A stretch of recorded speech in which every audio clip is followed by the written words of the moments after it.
اس تعلق کے سبب، اس ایمانی رشتے کے سبب اللہ کریم کامیابیاں عطا فرمائے گا اور اس دنیا میں بھی کامیابیاں عطا فرمائے گا۔ ومن احسن قولا ممن دعا الى الله وعمل صالحا وقال ان اگر آج کسی کو مطلب اور مقام اور عزت مل رہی ہے تو قرآن میں فرمایا ہوا تعاونوا علی البر والتقوی، کسی سے تعاون، کسی کے ساتھ بھلائی کرو تو تقوی کے پیش نظر۔ وہ تقوی کیا ہے؟ وہ پرہیزگاری کیا ہے؟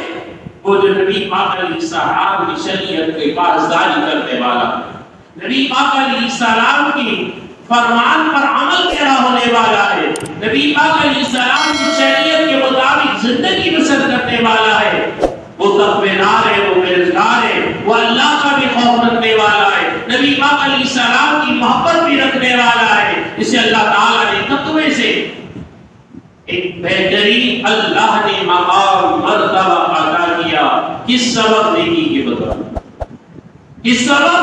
اللہ اور اس کے رسول کے ارشاد پر عمل کرنے کے بدولت۔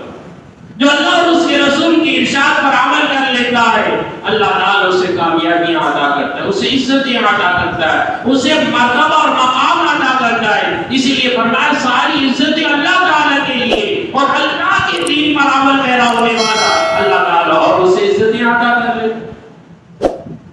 عزتیں تو ساری اللہ کے لیے نا، اللہ جسے چاہتا ہے عزتیں عطا کر دیتا ہے، اللہ جس کی دل میں چاہتا ہے جس کی محبت بٹھا دے، ہر کوئی اس کی تعریف، ہر کوئی اس کی بلائی کا، خیر خواہی کا دم کرنے لگتا ہے۔